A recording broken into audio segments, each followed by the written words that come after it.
ஊழல் செய்ய மாட்டோம், ஊழல் செய்யவும் விட மாட்டோம், செய்பவர்களையும் விட மாட்டோம் அப்படின்னு அவர் சொன்னார். ஆனால் செய்பவர்களை தான் அவர் கட்சியால் வரிசையாக சேர்த்துக்கிட்டு இருக்கார்.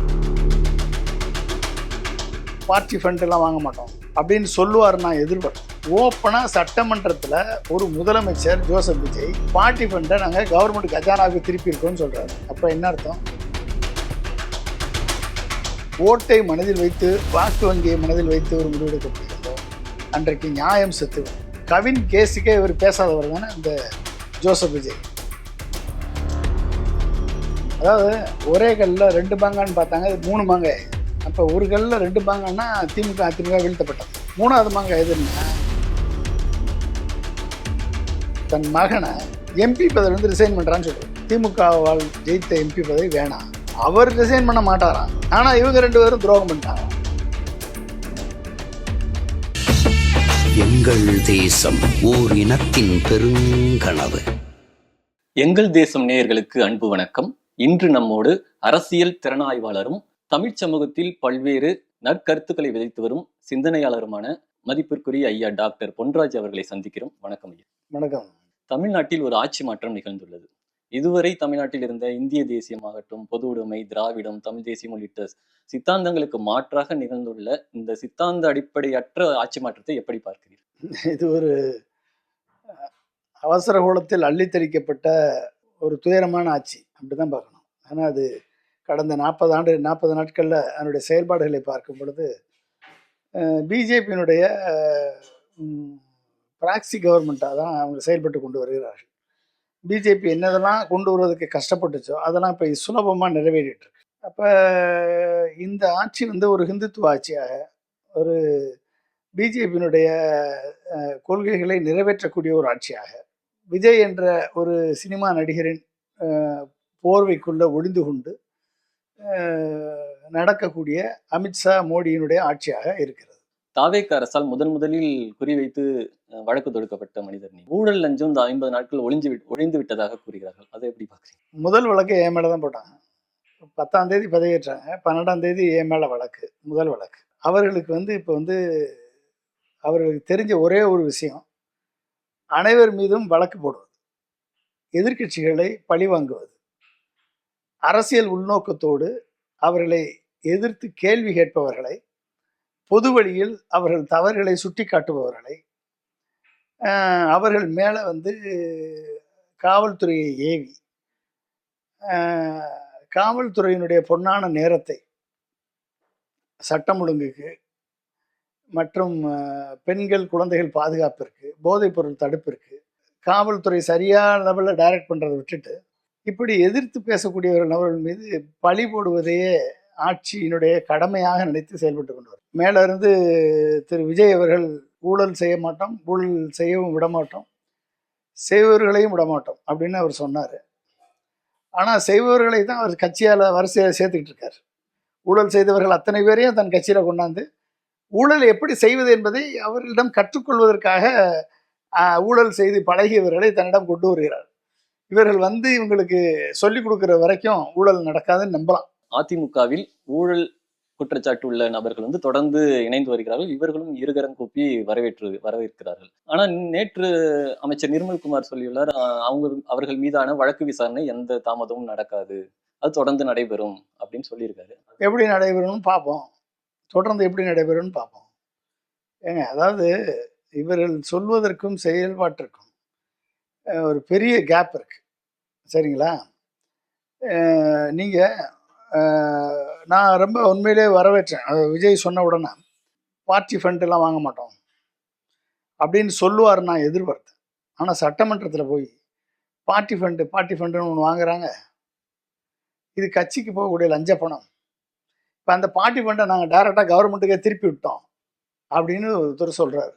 இப்போ ஓப்பன் ஸ்டேட்மெண்ட்டு, பார்ட்டி ஃபண்டை நாங்கள் ஒழிச்சிட்டோம்னு சொல்லலை.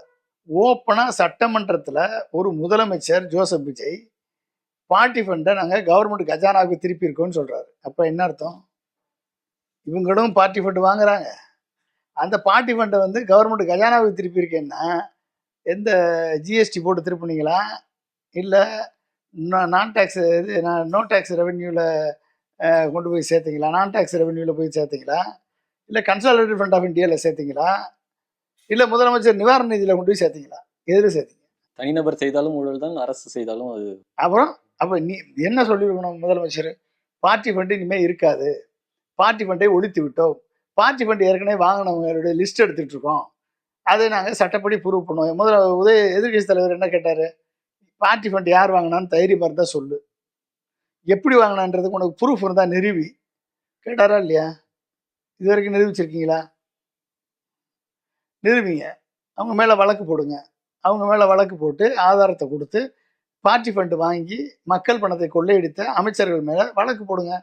யாரும் இங்கே அதை எதிர்த்து கேட்கல. ஒன்று ரைட், இதை செய்யுங்க. ஆனால் செய்யும் போதும் தாவேகாவில் இருக்கக்கூடிய முன்னாள் அமைச்சர்கள் வாங்கியிருந்தாலும் அவர்கள் மேலேயும் வழக்கு போடணும்.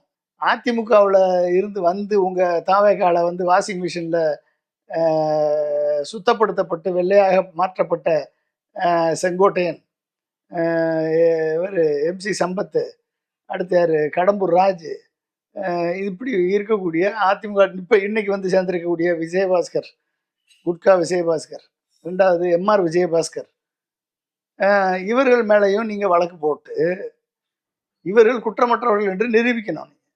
அந்த வழக்கு எந்த அளவுக்கு ப்ரொசீட் பண்ணுறீங்கன்றதை நாங்கள் பார்க்கத்தானே போகிறோம். ரெண்டாவது, ஒரே ஒரு வரவேற்கத்தக்க அம்சம் என்ன அப்படின்னா, யாரும் எதற்கும் லஞ்சம் கொடுக்க தேவையில்லை என்ற ஒரு உத்தரவு இன்னைக்கு கிரவுண்ட் லெவலில் வரைக்கும் போய் சேர்ந்துருக்கு. அப்போ என்ன அர்த்தம் அப்படின்னா, 2 டைப் ஆஃப் லஞ்சம். ஒரு டைப் ஆஃப் லஞ்சம் என்னென்னா, மக்களோட தொடர்பு இருக்கக்கூடிய துறைகள், VOO, RI office, tahsildar office, collector office, அடுத்து போலீஸ் ஸ்டேஷன், அடுத்து பத்திரப்பதிவுத்துறை, அடுத்து அப்ரூவல் CMDA, அடுத்து DTCP, இப்படி பல்வேறு துறைகள், மக்களோடு இருக்கக்கூடிய துறைகள் அனைத்திலும் லஞ்சம் ஒழிக்கப்பட்டு விட்டால் உண்மையிலேயே ஜோசப் விஜயனுடைய ஆட்சி நல்ல ஆட்சி என்று நாம் பாராட்டலாம். அப்போ அதுக்கான லஞ்சம் வாங்கக்கூடாது என்ற எண்ணம் இப்பொழுது அதிகாரிகளுக்கு வந்திருப்பதாக நான் அறிகிறேன். அது வரைக்கும் அந்த மெசேஜ் போய் சேர்ந்துருக்கு. ஆனால் இது எவ்வளவு நாளைக்கு சஸ்டெயின் ஆகும்ன்றதான் மிகப்பெரிய கேள்விக்குறி. ஏன்னா ஏன் கேள்விக்குறி ஆகுது அப்படின்னா, உங்கள்கிட்ட சேர்றவன் எத்தனை பேரும் எப்படிப்பட்டவர்கள் சேருகிறார்கள், எப்படிப்பட்டவர்கள் எவ்வளவு கோடியை செலவழித்து உங்கள் கட்சியில் MLA ஆகியிருக்காங்க, எத்தனை பேர் பணத்தை செலவழித்து மினிஸ்டர் ஆகியிருக்காங்க. ஓகே, சில பேருக்கு MLA பணமே செலவழிக்காமல் மினிஸ்டர் ஆகியிருக்காங்க. அவங்கெல்லாம் ஊழல் பண்ணணும்னு அவசியம் இல்லை. ஆனால் பணம் செலவழித்து MLA ஆனவர்கள் இப்போ உங்கள் கட்சிக்கு வர்றாங்களே, அற்றகுறத்தால் பலவராக பல்வேறு கட்சிகள்லேருந்து உங்கள் கட்சிக்கு சேர்றாங்க. இவர்கள் அத்தனை பேரும் உத்தமர்களா? இந்த உத்தமர்கள் வந்த பிறகு உங்கள் கட்சி ஊழலற்ற கட்சியாக இருக்கும்னு நம்புறதுக்கு தமிழ்நாட்டு மக்கள் என்ன முட்டாள்களா? சொல்லுங்க. இத்தனை பேர் வர்றாங்க, வர்றவங்க என்ன பண்ணுவாங்க? உங்களுடைய கட்சிக்காரர்களுக்கு சம்பாதிப்பதற்கான வழியை சொல்லி கொடுப்பார்கள். இந்த வழியை புரிந்து கொண்டார்கள் என்றால் அவர்கள் IAS அதிகாரிகளை எப்படி மடக்கி பணத்தை சம்பாதிப்பது என்ற நிலையே உருவாகும். அப்போ என்ன பண்ணுவீங்க? சரி வரட்டும், நீங்கள் 5 வருஷத்துக்கு யார் என்ன சொன்னாலும் சரி, நான் ஊழல் பண்ண மாட்டேன் என்று சொன்ன அந்த வார்த்தையை கடைபிடித்து எந்த துறை எடுத்தாலும் சரி ஒரு பைசா கொடுக்காம வேலை நடக்கணும். ஆனால் அந்த வேலை குறிப்பிட்ட கால அளவிற்குள் நடக்குமா? அதான் மிகப்பெரிய கொஸ்டின். நீங்கள் லஞ்சம் வாங்க மாட்டோம், ஊழல் பண்ண மாட்டோம், யார்கிட்ட எந்த மக்கள்கிட்ட எந்த லஞ்சம் வாங்க மாட்டோம். ஆனால் 10 நாளில் 2 நாளில் கிடைக்கிற அப்ரூவல் 2 மாதம் கழிச்சு கிடைச்சிச்சு அப்படின்னா அது தேவையில்லை மக்களுக்கு. The right to service has to be fixed. Right to service act நான் வந்தால் செயல்படுத்துவேன்னு சொன்னீங்க. நீங்கள் லஞ்சம் ஊழல் இல்லை என்று, ஊழல் இருக்காது என்று சொன்ன அதே விஜய் ரைட் டு சர்வீஸ் ஆக்டை இம்போஸ் பண்ணுங்க, அதை கொண்டு வாங்க.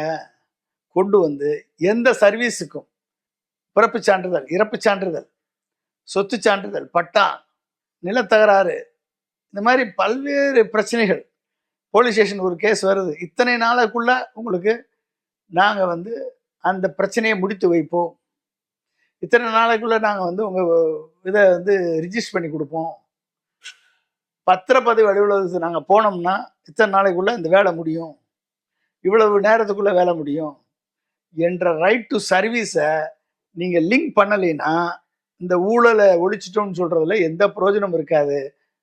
ஊழலை ஒழிச்சிருவீங்க, ஆனால் மக்களுக்கு எந்த வேலையும் நடக்காது. மக்கள் வந்து தினம் தினம் அலைய வேண்டிய சூழல் ஏற்படும். ஃபைல் அங்கே இருக்கு, அங்கே போய் நீங்கள் பாருங்கன்னு அனுப்பாங்க. அங்கே போனால் ஃபைல் இங்கே இல்லை, அங்கே இருக்கு, நான் முடிவு எடுக்க முடியாது, அங்கே இருக்கு, அங்கே போகணும். அங்கே போனால் ஃபைலு வரல. இப்படியே சுற்றிக்கிட்டே இருப்பான் மக்கள். அப்போ ஒரு கட்டத்தில் மக்களுக்கு என்ன ஆகும்? ஏன்னா பணம் கொடுத்து 10,000 ரூபா கொடுத்து வேலை முடிக்கிற வேலையை விட்டுவிட்டு நான் வந்து 1 வாரம் 10 நாள் 20 நாள் 1 மாதம் 2 மாதம் 3 மாதம் உங்க பின்னால் அலைஞ்சு நான் வந்து 1 லட்சம் ரூபா செலவழிச்சு கடைசியில் நீ என்ன பணம் வாங்காம நீ வந்து எனக்கு பண்ணி கொடுத்து என்ன பிரயோஜனம்? எல்லாமே போகும். அப்ப இந்த கேப்பை எப்படி இந்த ஜோசப் விஜய் ஃபுல்லப் பண்ண போறாரு? அங்கதான் அதில் வெற்றி பெற்றால் அதை செஞ்சிருவார. Right to service act. இருபெரும் ஆளுமைகளாக இருந்த ஐயா கருணாநிதி, அம்மையார் ஜெயலலிதா அவர்கள் அடுத்த கட்ட வலுவான தலைமையை உருவாக்க தவறிவிட்டார்களா? அந்த வெற்றிடம் தான் இப்படி ஒரு அரசியல் விபத்து நிகழ காரணமாக அமைந்தது. ஜெயலலிதா உருவாக்க தவறிவிட்டார் என்பது உண்மை. ஜெயலலிதா அவர்கள் உருவாக்கி இருக்கணும்.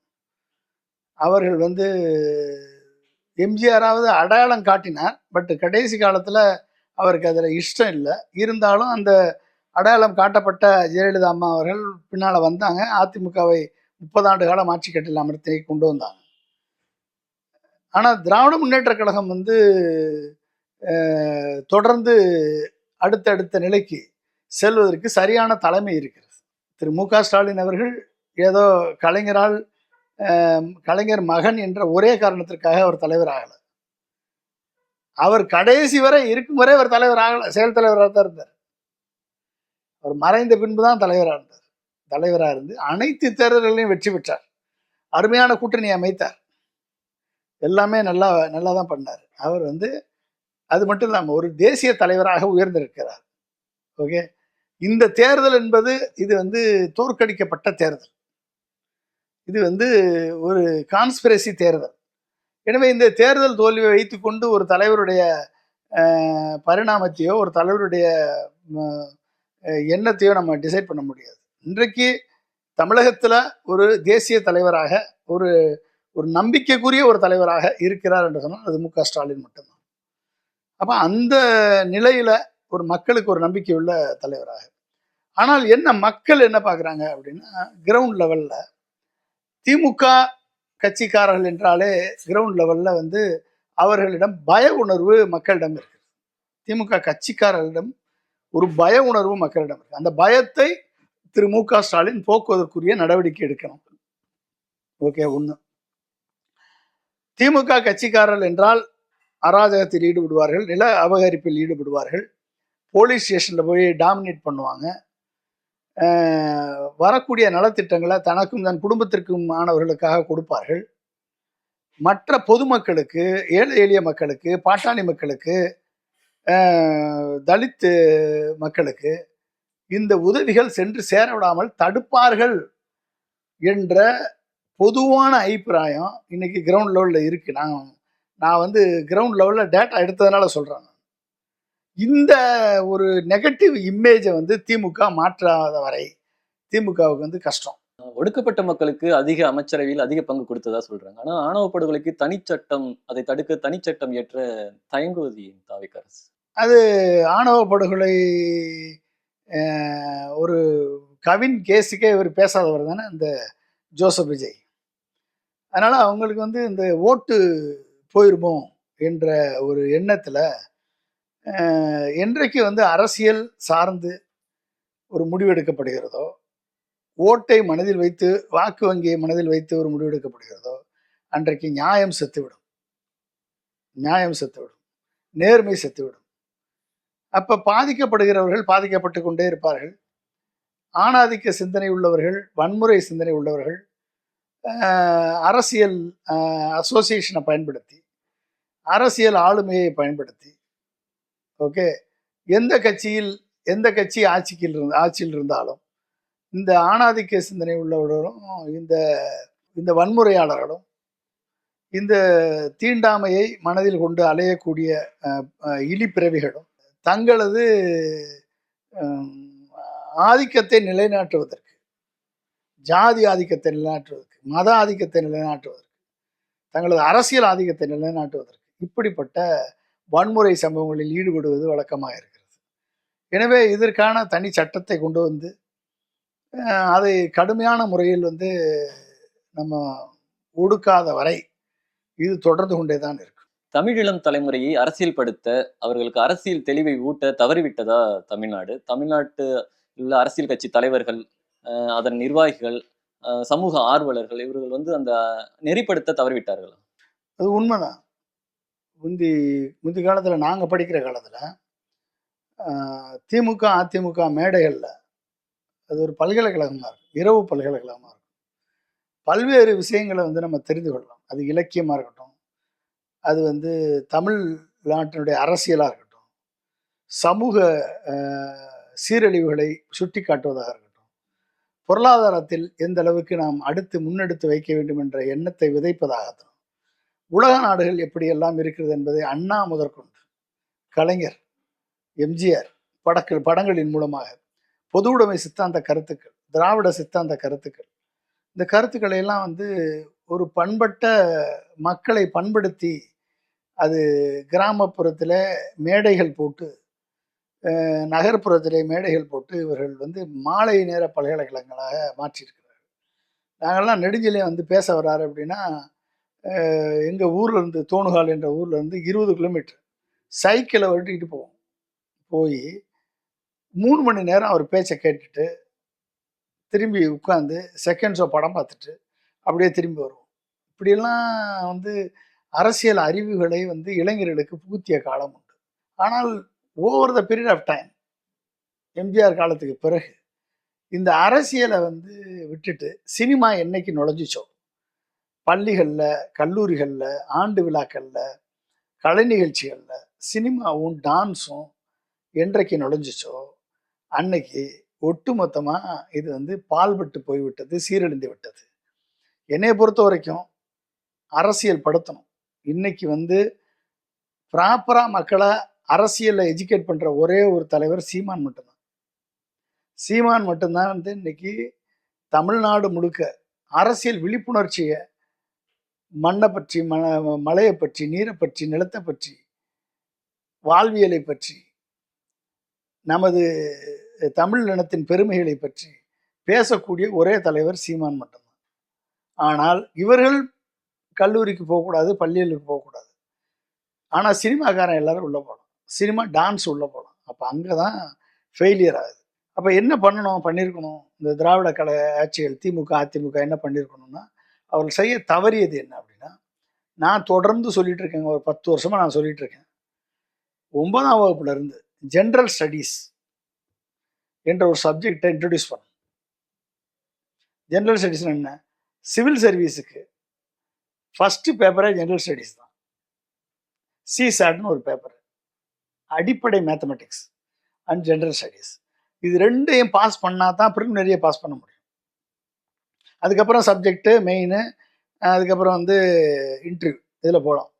ஜென்ரல் ஸ்டடீஸ் சப்ஜெக்டை 6th இருந்தே 6ஆம் வகுப்பிலிருந்தே 6ஆம் வகுப்பு 7ஆம் வகுப்பு 8ஆம் வகுப்பு 9ஆம் வகுப்பு 10ஆம் வகுப்பு 12ஆம் வகுப்பு, காலேஜாக இருந்தால் arts and science college, engineering college, medical college, law college, மற்ற எல்லா துறைகள்லையும் இந்த ஒரு சப்ஜெக்டை, ஜென்ரல் ஸ்டடீஸ் என்ற ஒரு சப்ஜெக்டை படிப்பதை கட்டாயப்படுத்த வேண்டும்.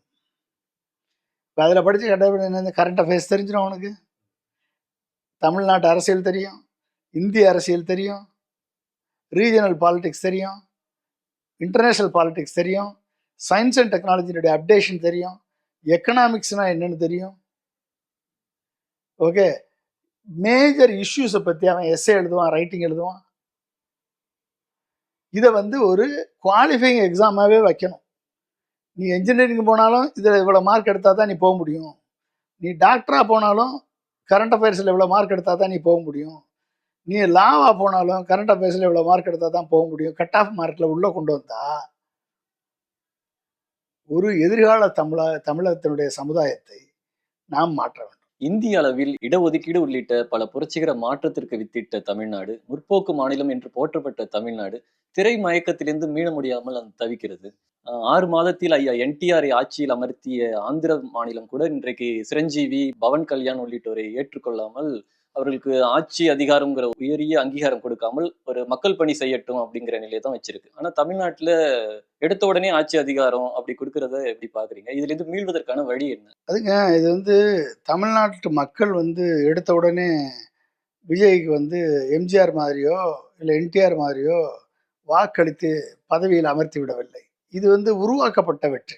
அலையடித்து இருந்தால் எம்ஜிஆரை விட அதிக வாக்கு வாங்கி விட்டேன், எம்ஜிஆர் 30% வாக்கு வாங்கினார், நான் 35% வாக்கு வாங்கி விட்டேன் என்றெல்லாம் சொல்வதற்கு இவர் என்ன புரட்சி பண்ணினார்? 35% வாக்கு வாங்கி இருந்தால் இவர் 160 சீட்டுக்கு மேல எடுத்திருக்கணும். எவ்வளவு? 120 அறுதி பெரும்பான்மை பெற்றிருக்க வேண்டும். இங்க வீசிய அலை ஏன் புதுச்சேரியில வீசல? இங்க வீசிய அலை ஏன் 108ஓட நின்றுச்சு? அது என்ன 35%? 35% என்ன? அது என்ன கணக்கு? ஏன் ஒரு இடத்துல 40% வாங்க வேண்டியதானே? ஏன் ஒரு இடத்துல 50% வாங்கியிருக்கலாம்ல? 35% கணக்கு அப்படின்னா என்ன அர்த்தம்? 5% வாக்கு வங்கி கொண்ட தாவேகா விஜய், அவர் 5% தான் வாக்கு வங்கி, அவங்களோட வாக்கு வங்கி. அவர்களுக்கு 15% மக்கள் என் பையன் சொன்னான், பொண்ணு சொல்லிச்சு, என்னுடைய பேரன் சொன்னான், பேத்தி சொன்னான், திமுக வேணாம் அதிமுக வேணாம், 2 பேரும் கொள்ளையடிக்கிறாங்க, இன்னொருத்தன் கொள்ளையடிக்கட்டும். இப்படியெல்லாம் பல்வேறு மனப்பக்குவம் உள்ள எவன் தான் நம்மளுக்கு என்ன போடுறா ஓட்டை மாற்றி போடுறா இப்படிலாம் இன்னும் கொண்ட ஒரு 15% மக்கள் இப்படிப்பட்ட ஒரு உணர்வோட இருந்திருக்காங்கன்றத வெல்லா கேப்சர் பண்ணியாச்சு பிஜேபி. அப்போ 20% வாக்கு இருந்தாலும் வாங்குவான் அப்படிங்கும் போதும் பிஜேபிக்கு ஒரு டயலமா. என்ன டயலமா? எடப்பாடி பழனிசாமியை முதலமைச்சர் ஆக்குறதா? எடப்பாடி பழனிசாமி ரொம்ப கராரா இருக்காரு, எடப்பாடி பழனிசாமி நம்மளை ஏமாத்திடுவாரு, எடப்பாடி பழனிசாமி 27 செல்லாத தொகுதிகளில் நம்மளுக்கு கொடுத்துருக்காரு, எடப்பாடி பழனிசாமி அண்ணாமலையை ஓச்சுட்டாரு, இவரை எதுக்கு நம்ம சீஃப் மினிஸ்டர் ஆக்கணும்?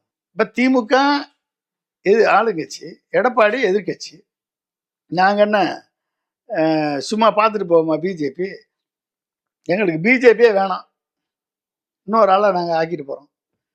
அவன் ஏற்கனவே எங்களுக்கு அடிமை, ஆல்ரெடி சிபிஐ கேஸில் மாட்டியிருக்கான், அவனை ப்ரொமோட் பண்ணிட்டு போகிறோன்னு முடிவெடுத்தது பிஜேபி. அந்த முடிவெடுத்தான் பிஜேபி 15% ஓட்டுகளை திமுக ஓட்டுகளையும் பிஜேபி ஓட்டுகளையும் நாம் தமிழர் ஓட்டுகளையும் அதிமுக ஓட்டுகளையும் இவர்கள் இந்த சின்னத்தில் விழக்கூடிய ஓட்டுகள் எல்லாத்தையும் இது தாவேகாவுக்கு திருப்பிட்டான் த்ரூ இவிஎம் மூலமாக. அதன் மூலமாக கிடைத்த வெற்றி தான் இந்த 108 இடங்கள்ல வெற்றி. தாவேகாவுக்கு அந்த 108 இடங்கள் உள்ளது. பெரும்பான்மைக்கு தேவையான அந்த 12 இடங்கள் திமுக கூட்டணி கட்சிகளிடம் இருந்தது. உடைக்க முடியாதபடி இருந்த அந்த திமுக கூட்டணியை உடைப்பதற்கான ஒரு சூழ்ச்சி இதுல இருக்குன்னு நினைக்கிறீங்களா? அதாவது ஒரே கல்ல 2 மாங்கான்னு பார்த்தாங்க, அது 3 மாங்காய், 3 மாங்காய். அப்போ ஒரு கல்ல 2 மாங்கான்னா திமுக அதிமுக வீழ்த்தப்பட்டது. 3வது மாங்காய் எதுன்னா திமுகவோட இருந்த கூட்டணி கட்சிகளை எல்லாம் இன்னொரு கல் எடுத்து வீழ்த்தி அவங்களையும் காங்கிரஸை காங்கிரஸில் இருக்கக்கூடிய ஆர்எஸ்எஸ் ஸ்லீப்பர் செல்லு, இந்த பிரவீன் சக்கரவர்த்தின்னு ஒருத்தன் இருக்கான், அவன் மூலமாக, அந்த பிரவீன் சக்கரவர்த்தி மூலமாக தாவேகாவுக்கு ஆதரவு கொடுக்க சொல்லி பிஜேபி உடனே ராகுல் காந்தி அதை கேட்டு ஆதரவு கொடுத்து பின்னாலேயே காங்கிரஸே போயிடுச்சு, இப்போ நம்மளாம் என்ன பண்ணுறது, ஐயோ அவங்களுக்கு பதவி கொடுக்குது அப்படின்னு நினச்சி மற்ற கட்சியெல்லாம் மற்ற கட்சியாவது திமுக போய் பெர்மிஷன் கேட்டு போய் சேர்ந்தாங்க. வெளியிருந்து ஆதரவு கொடுக்குற நிலையில் இன்னமும் கம்யூனிஸ்ட் தீவிரமாக இருக்காங்க. ஆனால் தாவேகாவால் வெளியிருந்து ஆதரவு கொடுக்க முடியல. ஏன்னா அவர் வெளியிருந்து ஆதரவு கொடுக்கணும்னு எவ்வளவோ முயற்சி எடுத்தார் திருமாவளவன். பட் திருமாவளவனுடைய பேச்சை கட்சி தோழர்கள் ஏற்கவில்லை. கட்சி எல்லாமே நம்ம மினிஸ்டர் ஆகணும்னு சொல்லிட்டாங்க. அதனால அவர் மினிஸ்டர் ஆகிட்டார். ஐஎம்எல் ரொம்ப ஸ்ட்ராங்காக ஐஎம்எல் திமுக இருக்குன்னு நான் நினச்சேன். ஆனால் காதர் மைதீன் பேசுகிற பேச்செல்லாம் பார்த்தா பதவி ஆசை, வெட்க மரியாதை அப்படின்னு நம்மளுக்கு இப்போ இன்னைக்கு நல்லா தெரியுது. அவர் தன்னை தாழ்த்தி கொண்டு இப்போ முஸ்லீம் மக்களினுடைய எதிராக நடக்கக்கூடிய எந்த செயல்களுக்கும் அவர்கள் பேச முடியாத லெவலுக்கு தன்னைத்தானே தாழ்த்தி கொண்டு விட்டார்கள்.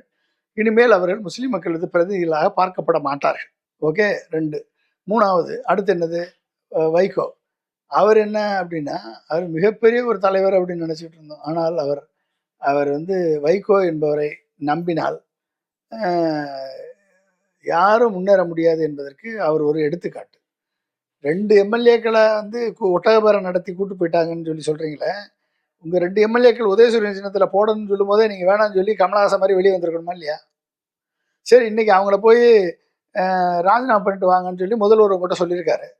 நீங்கள் வந்து அப்போ ராஜினாமா பண்ணிட்டு வந்தால் எங்களுக்கு திரும்பி அதே சீட்டை கொடுப்பீங்களா, அதே சீட்டை கொடுத்து எங்களுக்காக பிரச்சாரம் பண்ண வருவீங்களா அப்படின்னு ஒரு வைகோ கேட்டிருக்காரு. நான் கண்டிப்பாக பிரச்சாரம் பண்ணுறேன், வர்றேன், நீங்கள் ரிசைன் பண்ணிட்டு வாங்க அப்படின்னு சொல்லி குதிரை பேரம் நடத்தியிருக்காரு. ஓப்பனாக குதிரை பேரம் நடத்தியிருக்காரு விஜய், வாக்கு மூலமாக இருக்குது. அப்போ இந்த குதிரை பேரம் நடத்தி 2 எம்எல்ஏக்கள், மானமுள்ள ரோசமுள்ள எம்எல்ஏக்கள், யாரால் ஜெயித்தோம் அவர்களுக்கு நாம் துரோகம் செய்யக்கூடாதுன்னு திமுகலே இருந்துட்டாங்க. ஏன்னா அவங்க திமுக உறுப்பினர்கள். அப்போ என்னாச்சு, நீ மானமுள்ள ரோசமுள்ள கட்சி நடத்துகிற அப்படின்னா என்ன பண்ணியிருக்கணும், வைகோ தன் மகனை எம்பி பதவியிலேருந்து ரிசைன் பண்ணுறான்னு சொல்லியிருக்கணுமா இல்லையா? ரிசைன் பண்ண, திமுகவால் ஜெயித்த எம்பி பதவி வேணாம், அவர் ரிசைன் பண்ண மாட்டாராம். ஆனால் இவங்க 2 பேரும் துரோகம் பண்ணிட்டாங்களாம். அப்போ உங்களுடைய நிலை வந்து, உங்களுடைய ஸ்டாண்டு வந்து இந்த காலத்தில் எக்ஸ்போஸ் ஆகி இனிமேல் வைகோ ஆர் துரை வைகோ என்ற ஒரு 2 நபர்கள் உண்மையிலேயே மக்கள் மத்தியில் ஒரு லாஃபிங் ஸ்டாக்காக பார்க்கப்படுவார்களே ஒழிய, ஓகே, ஒரு மிகப்பெரிய ஆளுமையாக பார்க்கப்பட மாட்டார்கள். எனவே இப்படிப்பட்ட காட்சிகள் எல்லாம் நாம் தொடர்ந்து பார்த்து கொண்டிருக்கிறோம்.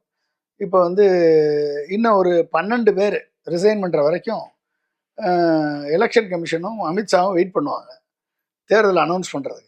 6 இடம் காலி இடம் என்று அறிவிக்கப்பட்டு விட்ட உடனே எலெக்ஷன் கமிஷன் ஷெட்யூல் சொல்லியிருக்கோம். இது வரைக்கும் ஷெட்யூல் சொல்லலை. அப்போ என்ன அர்த்தம், அர்லேக்கர் அதை என்கரேஜ் பண்ணுறாரு, குதிரை பேரத்தை என்கரேஜ் பண்ணுறாரு. குதிரை பேரத்தை வைத்து நடத்துங்கள் என்று குதிரை பேரத்திலேயே எக்ஸ்பர்ட்டான இருக்கக்கூடிய பிஜேபி அதை என்கரேஜ் பண்ணுது. ஸோ இந்த பிஜேபி அரசை பாதுகாப்பதற்கு பிஜேபியினுடைய அரசு வந்து மிகவும் தீவிரமாக ஒர்க் பண்ணிகிட்ருக்கு.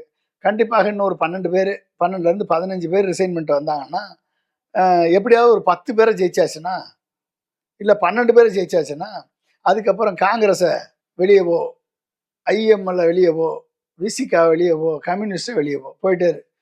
நீ உட்காந்துக்கிட்டு நான் அதை பண்ணு இதை பண்ணுலாம் பேசக்கூடாது. நாங்கள் வந்து பிஜேபி கவர்மெண்ட் தான் நடத்துவோம். இந்த பிஜேபி கவர்மெண்ட்டு ஓகேன்னா உட்காரு, கூட இரு, இல்லையா உனக்கு அதிகாரம் கிடையாது, ஒன்றும் கிடையாது, போயிட்டே இரு என்று சொல்ல வேண்டிய நிலை இன்னும் 6 மாதத்தில் ஏற்படுதா இல்லையான்னு மட்டும் பாருங்க. பல்வேறு அரசியல் கேள்விகளுக்கு மிக செறிவான பதில்களை தந்தீர்கள். நன்றி. மிக்க நன்றி.